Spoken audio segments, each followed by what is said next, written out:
You can't really prepare anybody for that.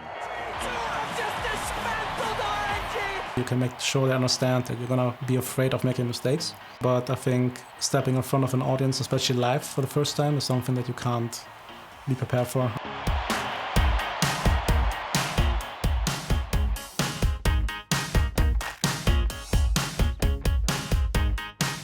Basically, my childhood was school, football, and gaming, and that order every single day.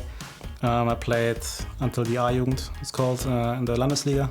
It's not, of course, not even close to being professional, but it wasn't also the worst league, I would say. Then when I finished my Abitur, I was 17, I came to Berlin and studied economy. Of course, as you can see, I stopped playing football a while ago. I was doing an analyst job part-time basically for a year, and was very lucky because basically the team I was working with was in the same facility as the then Team Rocket.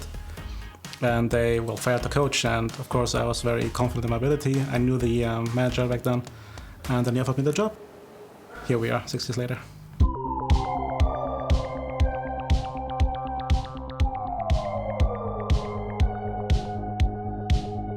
I played the game since pre-season 1, and I was a fan of the game. I was a fan of the scene. While I might not have two left hands playing the game, I'm of course very far away from professional level. So I had to prove myself and prove them that I actually understand the game on a similar or better level. In League, the coach is not that impactful in terms of tactics because the game changes so much. So it's not like in football, let's say, where a Guardiola or a Klopp have a very distinct style of play. It's more the patch defines League of Legends, and so it's more of a conversation between the coach and the players. Facilitating these discussions is, I think, the main part of my job. So for me, it was very clear how a process of improving works. You try to improve something, you fail, and then suddenly you get better and better. That's just how every improvement is made.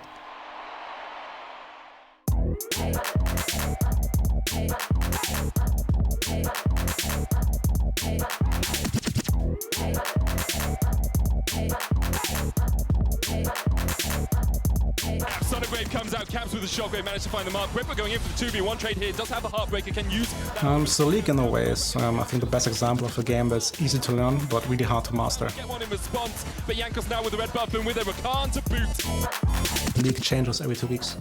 That means even in your off season, you have to keep practicing because you don't want to be behind when you actually play again, because the game is different.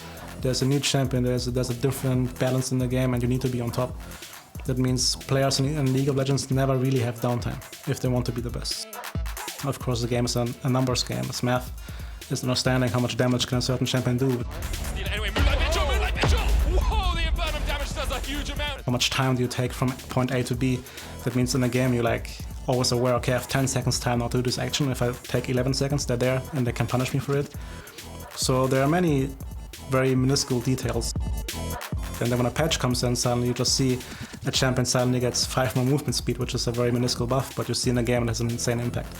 And I think this is just something that always makes the game new. You're always learning something new.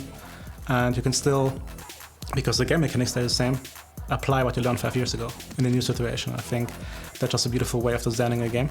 And this is why I love League of Legends myself.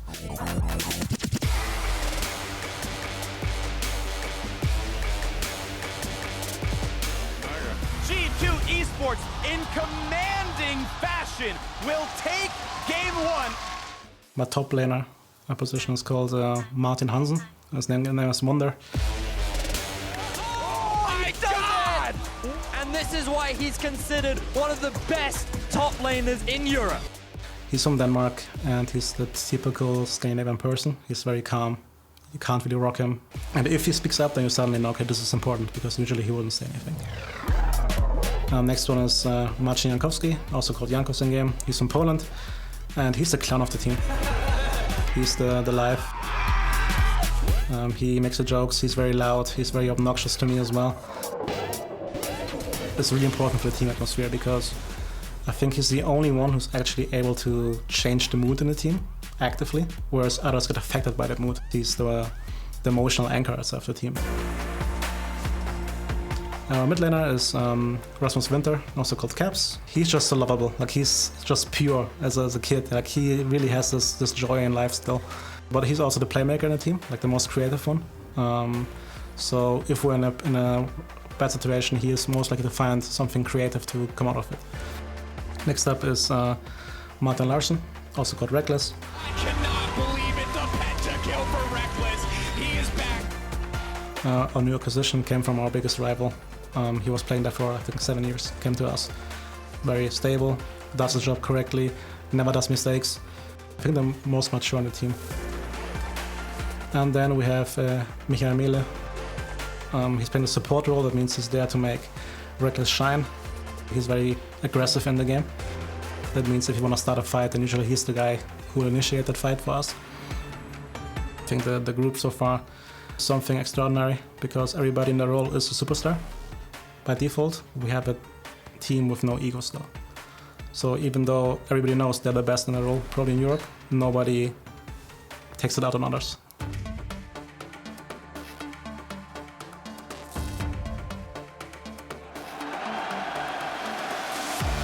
I will never forget in Spain when we beat SKT for like when we won the semi-final of the championship, the World Championship 2019. We were on the famous Bull fighting arena in Madrid. And the ground was shaking and it felt like in a football stadium, and I think that's just something you can't prepare for. That's just something you'll deal with experience. Can he get it done? He can't, the Vladimir! They can't do it! This is it! The greatest team in the history of League of Legends, taken down by the greatest team Europe has ever produced! In Madrid 3 times now, and the crowd is always crazy. Like Paris has like a big step to go if they want to compete against you guys. Thank you guys so much. It's a bit different as a coach because I take less joy in the tournament itself and more seeing my players apply what coaching staff told them to apply. I think these are the little joys that for a coach really matter. Actually playing towards their strengths or weaknesses, something that is really important to me, and that's what is memorable to me, not the tournament itself. This G2 Esports team was not built to win. It was built to conquer.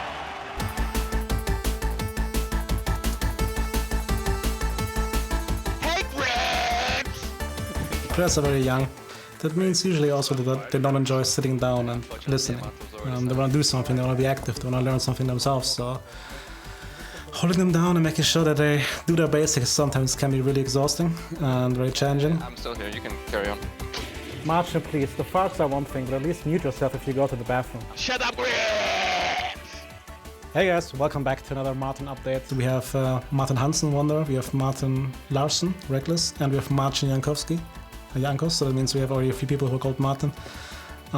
So it makes kind of sense to make a joke out of it. On Martin 4, I think it's a toss-up between Caps and Mickey. They're both kind of annoying. Both deserve to be demoted by picking Rumble and Vega this week. So I'm not quite sure who should demote first.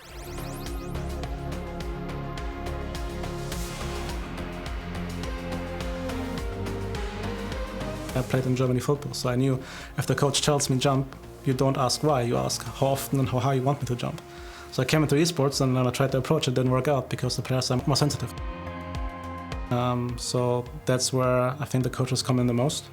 Just trying to help these young players and people to understand how a team environment functions and how they should grow into a better person in a way. We often have players who won worlds and suddenly they feel the emptiness. They're like, what now? Is this what I wanted? What I do is just basically talk to them about real life issues. So making sure they understand that they're still not the player, but they're still their own person. I think this is the one part I really focus on. Understand you're not only Reckless, you're Martin, you're not only Caps, you're Rasmus. So making sure they don't forget themselves and what brings them joy as a human, which is winning of course, but also other stuff is really important in that regard. So it wasn't my dream goal to become an esports coach or something. But it's definitely more exciting than just being a numbers cruncher in a bank, which I would have become if I didn't do esports, so it all worked out for me.